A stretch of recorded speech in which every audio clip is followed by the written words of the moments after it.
여러분 안녕하십니까? 일요일 밤 여수 MBC 뉴스데스크입니다. 주말 동안 전남 지역에서 코로나19 확진자가 발생하지 않은 가운데 동부 지역에서도 확산세가 주춤한 모습을 보이고 있습니다. 순천에서는 지난 5일 해외 입국자 1명이 확진 판정을 받은 이후 추가 감염자가 발생하지 않았고, 광양에서도 지난 10일 자가격리 중이던 50대 여성 2명이 양성 판정을 받은 이후 확진자가 없는 상태입니다. 또 고흥과 여수에서는 각각 7일과 9일 해외 입국자가 양성으로 판명됐지만 추가 확진자는 발생하지 않고 있습니다.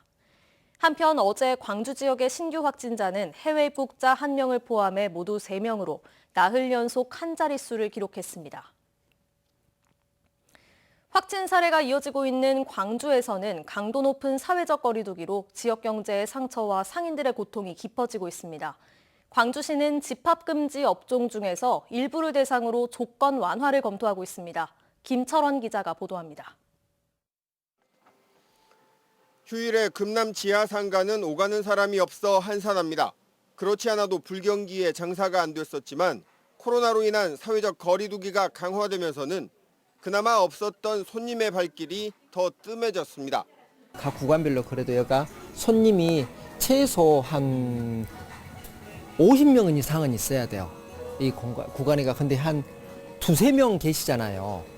3단계에 준하는 사회적 거리두기가 한 차례 연장되면서 집합이 금지되거나 집합 제한시설로 분류돼 광주시 행정명령의 집행 대상이 되는 상인들은 고통의 세월을 보내고 있습니다.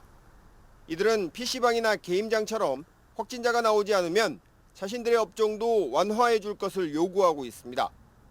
광주시도 내일 집합금지 행정명령을 내려둔 20개 업종의 일부를 집합 제한시설로 완화할지 여부를 검토할 계획입니다. 집합이 금지된 20개 중점 관리 시설 중 확진자가 발생하지 않은 일부 시설에 대해 행정조치 완화 방안을 검토하겠습니다. 광주 지역의 확진자 수는 지난 월요일과 화요일 이틀 연속 2자릿수를 기록한 이래 나흘째 한 자릿수에 머무는 감소세를 보이고 있습니다. 하지만 언제 어디서 확진자가 튀어나올지 알 수 없는 불안함 속 고요함입니다. 이미 가까운 곳에 무증상의 확진자들이 항상 있을 수 있다는 겁니다. 그래서 숫자는 줄어들었지만 아직은 우리 생활 주변 가까운 곳에 무증상으로 감염이 언제라도 발생할 수 있다. 한편 지금까지 원격 수업을 해왔던 광주 지역 초중고교의 경우 내일부터 부분 등교가 시작됩니다. MBC 뉴스 김철원입니다. 저출산 고령화로 전남 지역에서 소멸 위험에 처한 자치단체가 모두 18곳이나 됩니다. 이런 위기 속에서 최근 더불어민주당 김승남 의원이 특별법을 발의했는데요. 법안의 의미와 향후 입법 가능성에 대해 김주희 기자가 보도합니다. 남해안의 반도 끝자락 농어촌도시 고흥군. 고흥군의 인구는 지난 1966년 23만여 명에 이르렀지만 농어촌 도시의 고질적인 저출산, 고령화 현상 속에서 지난 8월 말 기준 6만 4천여 명까지 감소했습니다. 군은 현재 귀농 기촌 지원 등 다양한 인구 유입 시책을 도입하면서 인구 감소세를 완화하기 위해 애쓰고 있습니다. 민선 7기 2년 동안 우리 고흥군으로 유입된 인구가 2,700명 정도로 한계면 정도 인구입니다.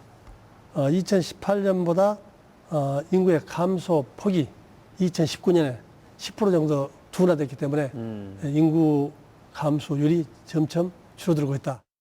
그럼에도 한국고용정보원은 고흥군을 포함해 보성, 신안 등 전남 지역 자치단체 18곳에 대해 지방소멸 고위험 또는 위험 지역으로 분류하고 있는 상황입니다. 이 같은 위기 상황 속에서 지방소멸 위기 지역에 대한 국가 차원의 지원을 이끌어내기 위한 특별 법안이 발의됐습니다.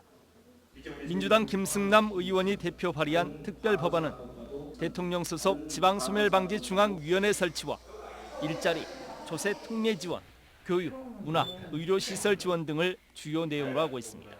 농어촌 문제에 인식을 같이 하는 전남도와 경북도가 함께 노력을 한다면 충분히 21대 국회에서는 지방 소멸 위기에 대한 지원 특별법이 통과되지 않을까 이렇게 생각을 합니다. 인구 감소 추세를 넘어서 이젠 지방 소멸 위기에까지 직면한 전남. 이번 특별법안이 지방소멸 위기 상황을 국가 차원의 현안으로 이끌어내는 새로운 단초가 될 수 있을지 주목됩니다. MBC 뉴스 김준입니다. 전남도가 이용섭 광주시장이 제안한 광주 전남 행정구역 통합에 대해 찬성 의견을 밝혔습니다. 전라남도는 대변 임명위의 입장문을 통해 광주 전남이 역사, 경제, 사회문화적으로 한 뿌리이며 공동 운명체라며 감소하는 인구 문제, 지방 소멸 위기, 낙후 문제에 대해 양시도 통합이 새로운 해결책이 될 수 있을 것이라고 밝혔습니다. 도는 또 지난 1995년과 2001년 광주 전남의 통합 논의가 이루어졌었지만 안타깝게 모두 무산됐다며 시도민, 사회단체, 시도의회 등 지역사회 전반의 공감대 형성과 의견 수렴이 필요하다고 강조했습니다.